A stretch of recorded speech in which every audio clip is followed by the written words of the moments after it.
that you would stay.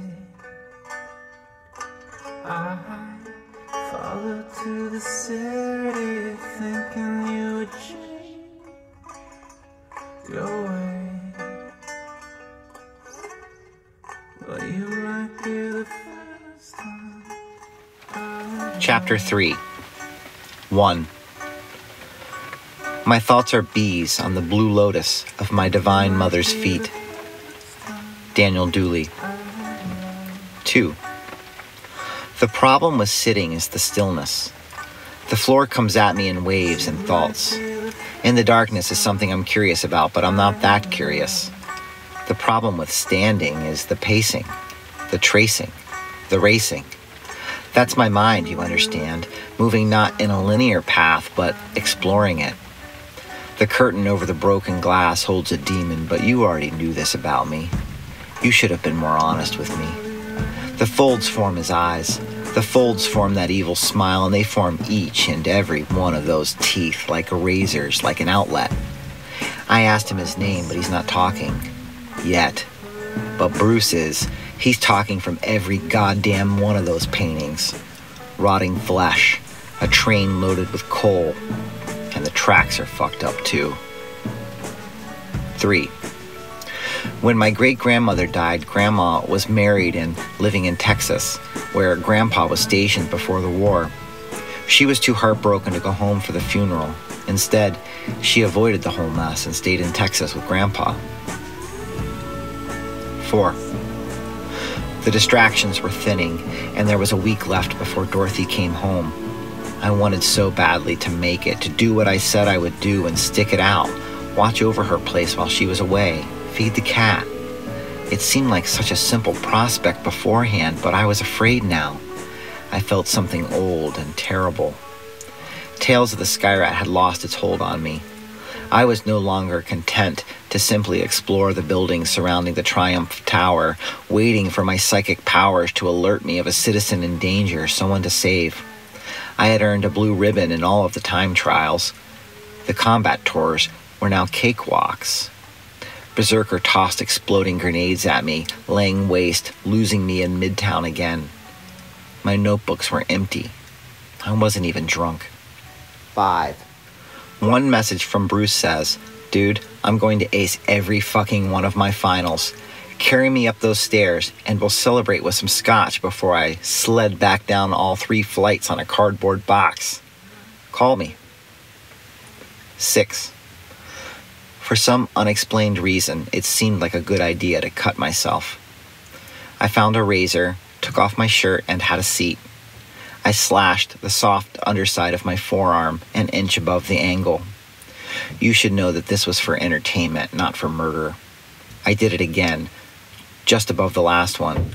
The bleeding was profuse. I could see muscle mass. It was everything I could have hoped for.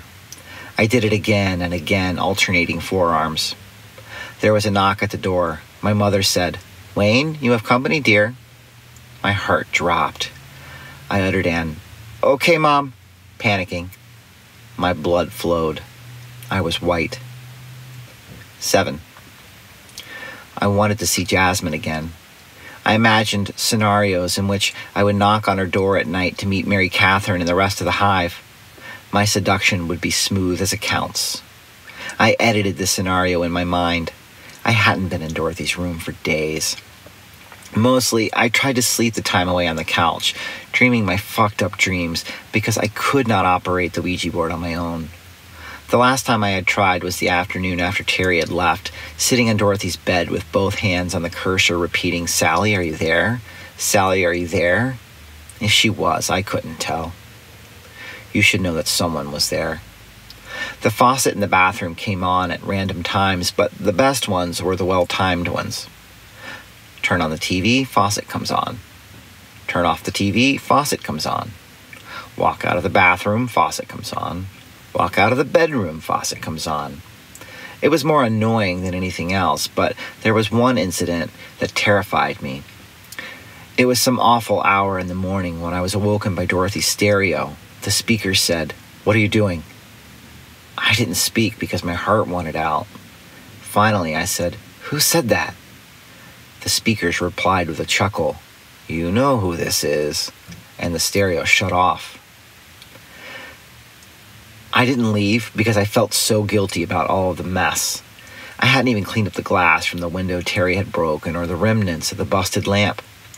I considered cleaning it up whenever I walked by, but this urge was curbed by hanging a blanket like a curtain over the window so I couldn't see its state. As the days went by, the folds in the makeshift curtain began to transmogrify. Its eyes were long and slanted, its teeth were gnarly, and its tongue could surely reach out for me. Sometime later, I closed the door on the curtain demon altogether. 8. Oh, all you demons and spirits, I offer this food to you. Eat, eat, share it with me. Daniel Dooley. 9. I'm in my grandmother's kitchen, eating apple slices with sugar and cinnamon. I'm a little kid. The tabletop was eye level. On the television was a commercial with someone playing guitar and singing a song that I liked. Grandma kept saying, "You like this song?" and laughing at me. It was my favorite song, but it must have been a jingle. Anyways, my aunts and cousins were asking me questions like, "What does he look like?" and "What's his name?" And I was bored with it. I had to talk about it every day. I wished Mom would stop telling people about my nightly visits from the storytelling ghost. 10. A message from my mom says, "Wayne, are you there? Hey, I need to talk to you. Give me a call, okay? Call your sister, okay? And your brothers. Wayne, are you there? Wayne, are you there?" 11. I'm stupid for liking her, but there's bite marks on her neck, the coffee, the meat. She can't like me because I'm a sick boy. Sick boy with the floor coming in waves and abandon. The winged insects are swarming the floor, but I swear it's okay. They seem to be avoiding my feet. Are those my feet? Why, yes they are. Those aren't insects, stupid. They're shards of glass. I wonder what's happening with those. Besides, she's with someone. I saw them at his car from the window last night, getting out, the three of us swaying from our own devices as he walked her to the door. But the glass, useless, and that thing in the dark is making me laugh. If I knew what it was, I would call it to me. I'm sure the curtain demon saw them too. That's why he's been smiling at me like that. 12. One night, Grandma's mother came to her in a dream to reveal her final resting place to her daughter. She took her by the hand and led her to the headstone in the cemetery grass. 13. One of Dorothy's later messages says, "Wayne, this is ridiculous. Answer the goddamn phone, all right? Jasmine says she can smell my place from the first floor. I'd be terrified you're dead and call the cops. But she says she knows you're there because she can hear you yelling at video games. Why don't you answer the door when she knocks? Wayne, you have to call me, honey. Please. Oh, and if Mary moves the paintings, don't worry about it. She does that all the time. She's one of the more mischievous ghosts here." 14. One of my favorite things to do when I'm Skyrat is to locate a person hanging from a building and save them. People end up hanging from ledges for a variety of reasons. Sometimes they nearly fall from their window washing platform. Other times they fall out of a window. Others are not so easily explained, but apparently Skyrat is oftentimes needed to rescue clumsy people who enjoy the view from the roof. Going about the day-to-day rat stuff is fun as hell too. See, if you just spend some time roof jumping in the neighborhood of the federal building, you'll find trouble popping up all the time. Mostly, when you chase after the trouble, you just have to duke it out with some thugs. Trash you recognize from combat tours yelling things like, "Tonight I make my name," or "Only cowards wear masks." They're always way easier than the combat tours, so these aren't too much fun. What's fun is rescuing someone from a high-up ledge and then taking them on a crazy roof-hopping spree across the peaks of the city skyline while they scream in fear, diving from the Empirical building and watching the traffic getting larger. 15. The way our house was situated was you walked in through the living room and the kitchen would be off to your right. A hallway ran down from your left, and that's where our rooms were. My mother always tucked me in so that I faced away from my bedroom door. If I had faced my door, I would have been able to see through it to the couch in the living room. One morning, she found me tucked in perfectly, facing the couch. You should know that I told her it was because an old man came, tucked me in on the other side of the bed, sat on the couch, and told me a war story. 16. Desperately trying to stop or hide the bleeding, I wrapped my slashed arms up in the best thing I could find, white dress shirts.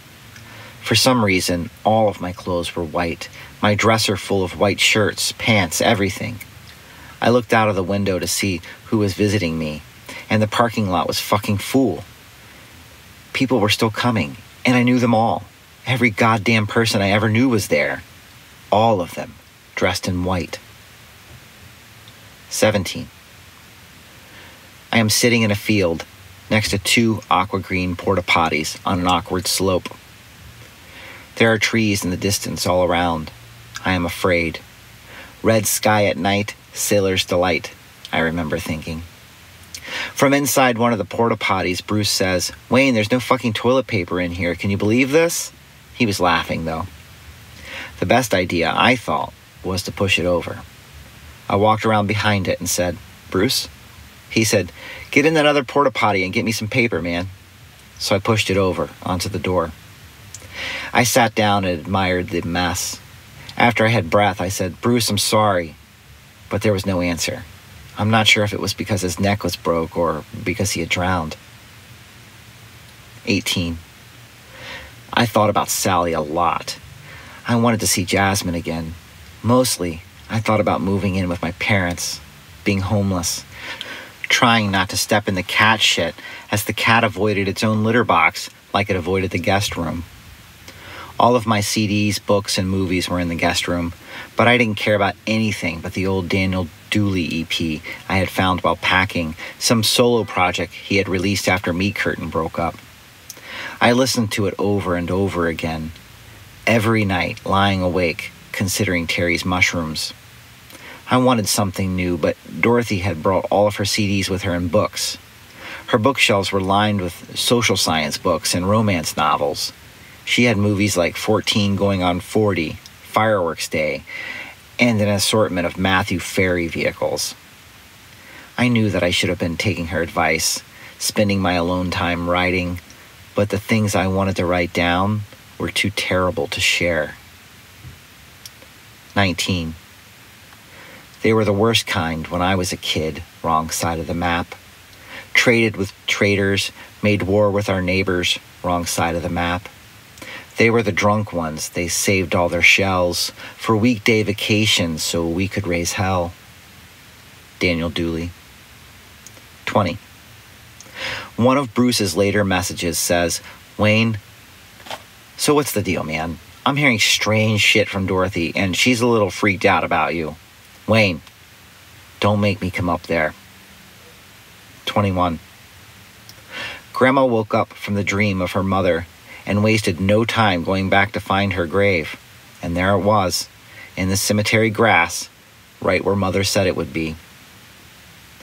22. The sitting was weird, but I could deal with that, of course. But I could see past that barn, and I didn't like what I saw. My new memories there, but they were old. The bed was expanding and retracting, alive, breathing. It tickled me, I guess. I have a stupid, high-pitched laugh, and it's no wonder Jasmine hates me, thinks I'm so strange. "Sally, are you there?" I can't tell if it's moving or fucking with me. I tell it, "Stop fucking with me." Did I say that out loud? How did the shards get in here? Did you follow me? The bed breathes so slow, it must be sleeping. With my ear on its ear, I can almost hear its heart. I sing it a little jingle and tell it all about tiger milk. Old times. "Who lives here? What's your name?" He's not such a bad guy once you get to know him. 23. The world is an empty sky. The lotus does not adhere to water. Our minds, surpassing that in purity, we bound down in veneration to thee, most exalted one. Daniel Dooley. 24. If someone gets out of control on the roads of Green City, you chase them down and bash in the hood of their hover car until it breaks down. It's pretty hilarious when they get out and cry or yell at you, but what are they going to do? Sometimes you find a broken down ambulance, some poor victim inside who needs to go to the hospital. They carry the burden of a timer. Still, this is pretty easy and gets you life once you've dropped them off with a nurse at the hospital. And then I'm off to climb the empirical building again. Skyrat complains about needing to turn in his homework at school, about how he has to work afterwards, as a bike courier, which made for a fun level early in the game. But I ignore his bitching. Going to Green City High School meant berserker. 25. Another story like the one about my grandma is the one about my Uncle Wayne, my mom's brother. The morning he died, Mom said she woke up early because she felt like something was wrong. She was sitting at the kitchen table having her first cup of coffee when he came through the door, greeting our dog and petting him. Uncle Wayne told Mom that he had died last night. He had been sick for a long time and was sorry for not having told her. He loved her, and he had to go now. 20 minutes after he'd gone, when the phone rang, Mom already knew that Wayne's liver had ruptured in the middle of the night while he slept next to Uncle Jerry. 26. One of my dad's messages says, "Wayne, did you know they are making another Nevada Smith movie? Did you watch the Chuck Tulip interview with Lennon Ford that I told you about? Wayne? It was pretty good, and he said they finally have the script for the next movie. It's like the third draft or something. Anyways, I knew you liked all that Joseph Campbell Hero's Journey stuff, and I thought you would have watched the Lennon Ford one the other night. Or was that Bill Moyers? His drunken tongue and teeth were an obstacle course. You remember when The Final Crusade came out? I made your mother promise me she wouldn't tell you we were going to go see it, but she did at the goddamn restaurant." In the background, Mom yelled at him for saying goddamn. He cursed her and continued, "No, she told you before the restaurant. You told me you knew at the restaurant. You remember seeing that movie? We must have gone and seen it 4 times after that. Remember? Wayne? I love you. Call me. Call your mom." 27. Mom told everyone about my nightly visits from the ghostly storyteller, how I repeated stories about Normandy Beach and the time he accidentally sat on a landmine. Mom's sister was terrified for me. When Aunt Julie had lived in Ohio, she lived in a house where a young man's ghost would sometimes be found hanging out in the kitchen. They dealt with it until one day, upon returning from the bathroom, she found him feeding the baby in his high chair. It was obvious that I wasn't making this shit up. How else would I know about the SS and Panzers? I was only 3. Mom finally stayed up one night to see for herself. Dad had fallen asleep. She heard me speak and move around. She heard a man's voice, deep and low. At her door, she could smell the pipe smoke. From the hall, she saw him sitting on the couch, just as I said he would be. Then he wasn't. I cried and was angry with her for scaring him off. He visited me almost every night for as long as we lived in that apartment, maybe a year. 28. Just let me be is all I can utter when what I possess isn't enough to move me from my nest. A yellow jacket buzzed her. She admonishes me. Why be something other and not an example like me? As so many bumbles, as so many wasps, as so many honeys who sting at great cost. Like the wings of that yellow who needs not a map. If we set no examples, we may as well nap. Daniel Dooley. 29. Sleep. Sleep. Don't laugh, useless. Sleep. It should be over soon, buddy. It's pretty much the same either way, so I leave them open to watch it crawl. It's funny because my hands look the same on either side. Sleep, stupid. The black spots are everywhere. I hate you. 30. Everyone I had ever known was in my home, visiting my mother dressed in bright white. There were my brothers with the preacher from when I was teaching Sunday school, my morbidly obese aunt, my cousin Chad and his mom and sister, VD, Annie, her mom, Sean Marshall, my loud uncle, my skinhead cousin, Bruce, Dorothy, Jason, Dale, Jasmine, Terry, fucking everyone I've ever known, man. The blood wasn't stopping, but the worst part was the shame. I was so ashamed, man, I can't even tell you. This is where it gets funny. Are you ready for this? And hugged everyone with those red-soaked white shirts tied to my forearms, staining red their whites, leaking life onto the floor in Grandma's Sunday best. And no one noticed. Not a goddamn one of them noticed. 31. At Wayne's funeral, Grandma sat with his dead hand in her lap. She said, "Didn't they do a wonderful job?" I wanted to say no. She said, "Can I tell you something? You can't tell your mother or anyone else, Wayne.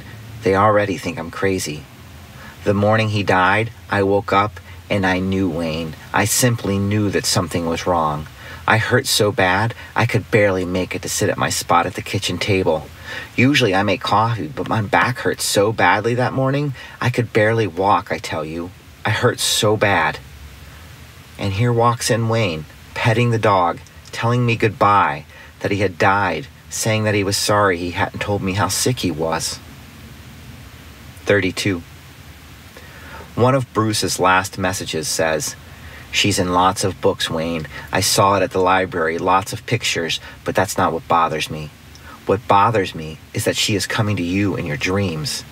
She's bringing it with her, Wayne, and you have to use what you see. Do you hear me? Call me back." 33.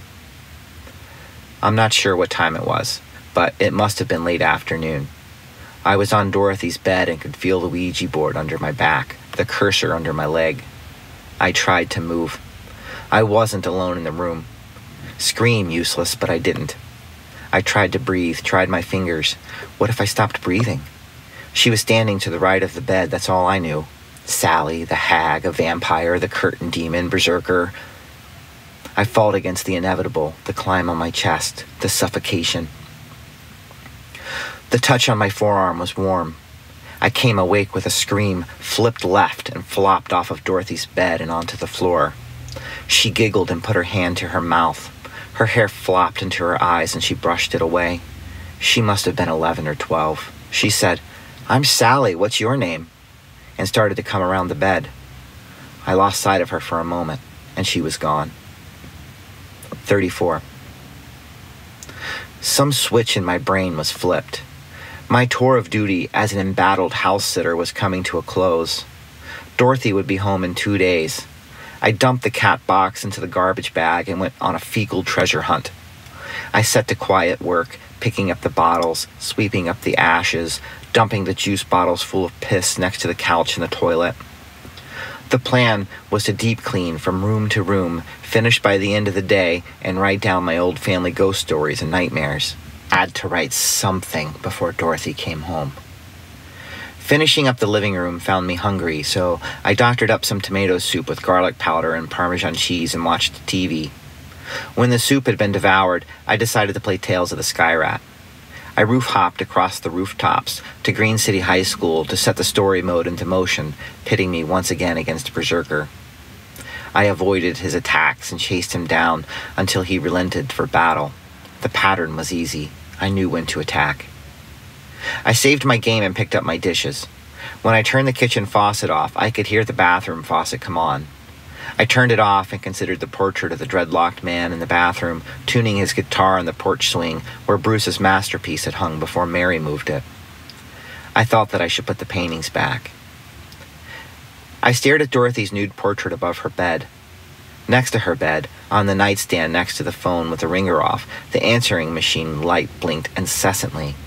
The display blinked the red word, "Fool." Most of the calls were Mom, Dad, and Dorothy. Mostly Dorothy. She filled me in on the goings-ons of long lectures and high-dollar sales of paintings. She said, "Wayne, what if I can quit my job and live off of selling Bruce's paintings? There's a real hunger for outsider art." I skipped through most of the messages.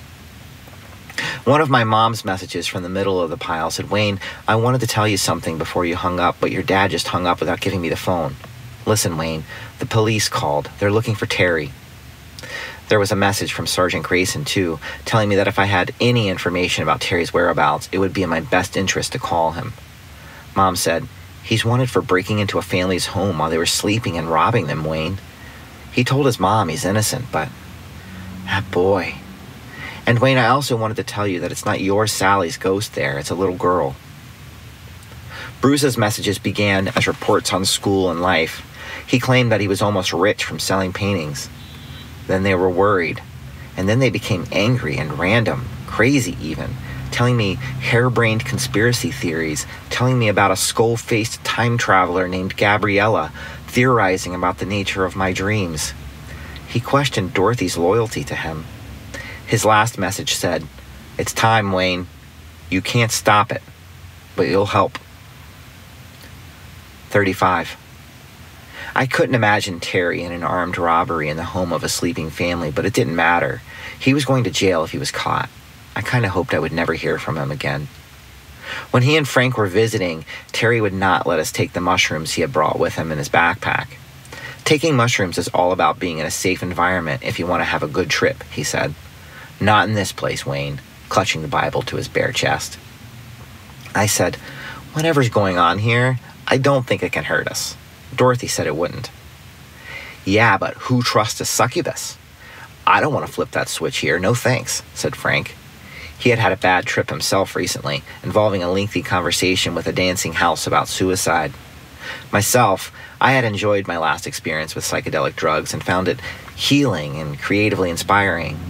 I liked the way the experience ebbed and flowed and seemed to fracture reality like glass. 36. We were living in that haunted apartment on 10th Street, the one where that drill up on the shelf had come on by itself, the rocking chair rocked on its own in the kitchen, and the lamp in my parents' room would come on randomly, even when it wasn't plugged in. My aunt was over with her 2 little kids. We were in the kitchen table. Her boy, Chad, was 4, the brink of the dark void that was the living room, oblivious to us. He spoke to someone in there. Aunt Rose said, "Who are you talking to, Chad?" But he didn't answer. After a moment, he screamed and ran to his mother, sobbing violently, terrified. We were all terrified, even after Mom and Aunt Rose walked around and turned all the lights on in the house for us. There was no one else in the house. The deadbolts were locked in place. It was just us. We were alone, but not alone. Chad never talked about it. He couldn't. 37.